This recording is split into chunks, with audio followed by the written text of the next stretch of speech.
Hello, everybody. Welcome today. I'm speaking with Coach Shenanigans, President and CEO of Hogan Health and Fitness. Welcome, Sean. Thanks so much for coming on and having a beautiful conversation with me today. Thanks for having me. Let's do this. Okay, so I would love for you to share with our listeners today a little bit about yourself and what your business is. Sure. Yeah. So I'm Coach Shenanigans, nutritionist and physique transformation extraordinaire through process of success and failure, of course. During COVID, I was an executive for national construction and loved what I did, but hit a crash and crashed and burned, made all the traditional mistakes entrepreneurs make. A little too much passing off to friends and family, and we grew too quickly and chased the bank, and it all fell apart in 2017, rebuilt from the ground up, absolutely down to last dollars. And I took every penny and invested in myself and this business, became a nutritionist, got more certifications, back to school. Now we're in 9 countries all over the world and growing like crazy. So it's been quite the journey, that's for sure. Yeah, absolutely. And talking about that journey, because I'm sure there's been ups and downs, what inspired you to become an entrepreneur? Great question. So my first run at entrepreneurship was in about 2010. And I came from a family of entrepreneurs, successful entrepreneurs. And my father had an insurance adjusting business, which is at a high level. He would handle major claims for legal lawsuits and product recall claims. So I always got the vibe and the gist of entrepreneurship from a young age, the advantages and disadvantages. I always wanted to be one myself, but really worked my way through the corporate ladder first and tried to attain all the skills and tools necessary to get there. But we all are missing tools, of course, and needed to continue to learn and grow. And that learning and growing and look inward and goal association, I don't think I really got, that dialed in until the second round or failing first. Yeah, absolutely. Well, and it's trial and error. And I like to use the word pivot, right? Because you may be going down a certain path and then all of a sudden life hits you and there you go in a different direction. That's right. Yes. Yeah. Let's talk about values and a little bit of a belief mechanism here. What values and beliefs guide your business decisions, if we could tap into those?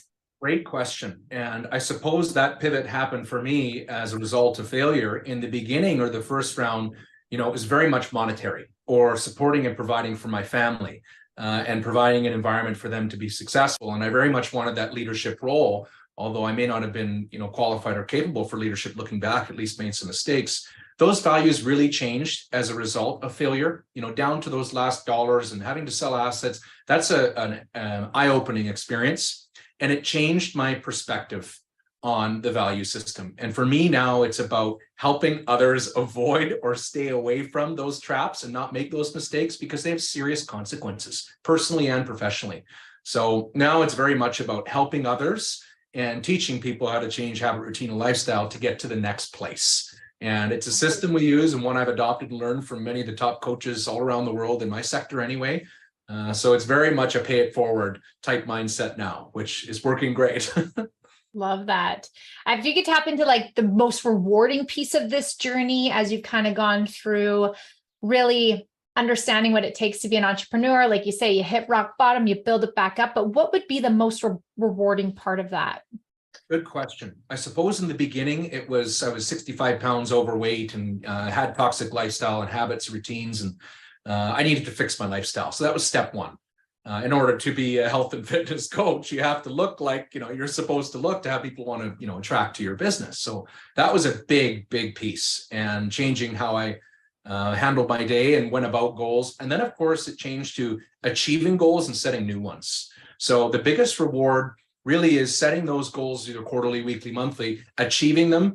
And, of course, trying to feel satisfied and gratitude, which is important as an entrepreneur, I'm sure you'd agree, but continually pushing the envelope for new goals. So it's very much pivoted to client-focused goals and trying to help our participants, just like yourself, get to the next level themselves. And that produces much more reward now than my own personal goals with the business. Absolutely. If you could tap into what does success mean to you? I know that's kind of a bomb drop question, but if you could kind of riff a little bit more off of what you're speaking about. Sure. I suppose it's a pursuit of happiness at the end of the day, isn't it? But that pursuit is subjective, and I believe it changes. And we're at our best humans when we're working hard towards challenging goals. You've heard me say that before. I know we've agreed on that piece. So I would say it's very important to continue to set the bar high and achieve and grow and achieve and grow and continue that process. It's really helped me keep that North Star, so to speak, or my moral compass or my success before 7, clear and present. So. Oh, I love that. And for you, it's like you're working on not only personal, but professional all in one, which I think is super fantastic because it boils into each other. Let's talk about the challenges, right? We talk about the good stuff, we talk about the success, the good feelings, but what unique challenges have you really encountered as an entrepreneur? If we could go a little bit deeper into those. Question. So in this specific business, I'm an online coach, and my business is very much online social media maximization, SEO. You really have to be an expert marketer. And in today's day and age, it's very difficult to get good quantified information. And there's just as many fools out there with the half-ass approach and coaching masquerading as an expert. And I've made plenty of mistakes and investments in companies or process that weren't conducive to success. So the biggest challenge I face is finding good continued coaching.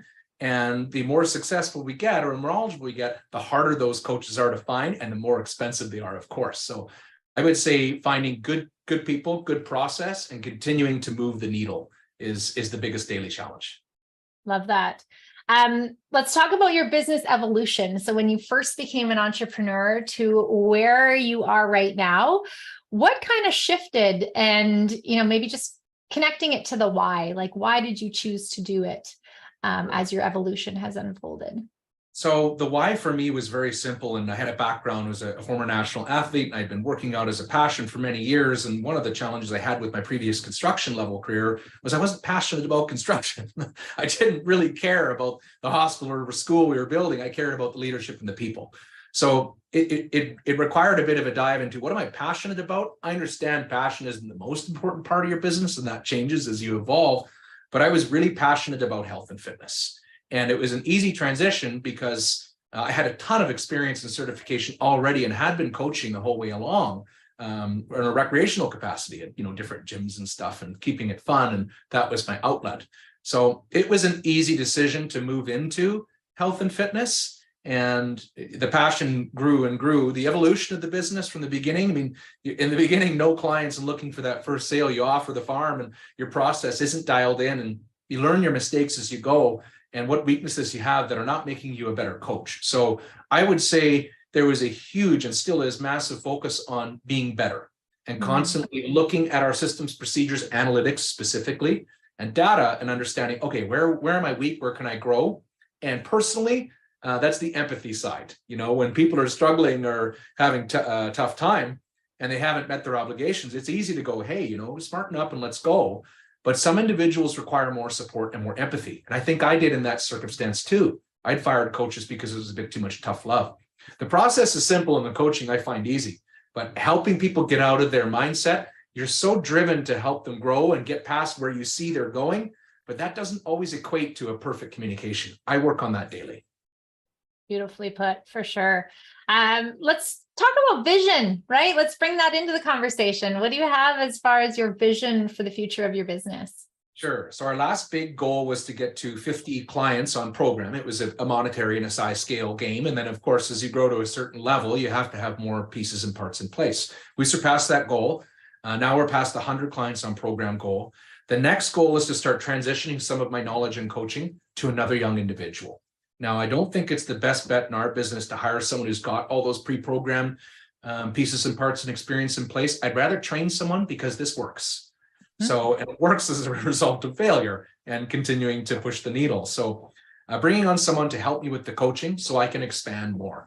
And, podcasts and speaking, and I have different arms of the business that require attention. And it's very difficult to focus that much attention on the areas you need to truly grow and prosper when you're stuck in the minutia of the day-to-day coaching. So that's definitely a next piece, is being able to teach and trust someone to handle those parts while moving on. So you can scale and help more people. Woo, woo. That's awesome. If you could wrap up with any other advice that you would like to leave our listeners, maybe they're future entrepreneurs, what would that look like? And then we'll move into your talk piece for sure. I think it's probably the piece that you would agree, I'm sure, and we've talked about many times, is the most important piece. Engage and hire coaches personally and professionally who have knowledge, tools, and experience and discipline more than you do currently. Because if your bar is here and you're hanging out with people at this bar, it's very difficult to go past that place. If you're setting your bar high and communicating with individuals who've got skills and tools that you look up to and resonate and respect, it's a lot easier to start climbing that ladder. Absolutely. Thank you for that. I'm learning more and more about you each time we have a conversation. So really appreciate that, Sharon. You've put together a talk for us today, all about exactly what it took for you personally to lose 50 pounds and keep it off. So I'm going to hand it over to you. And then for those of you that are listening, we're going to have information below on this recording on how you can get a hold of Sean Hogan for any questions that you have.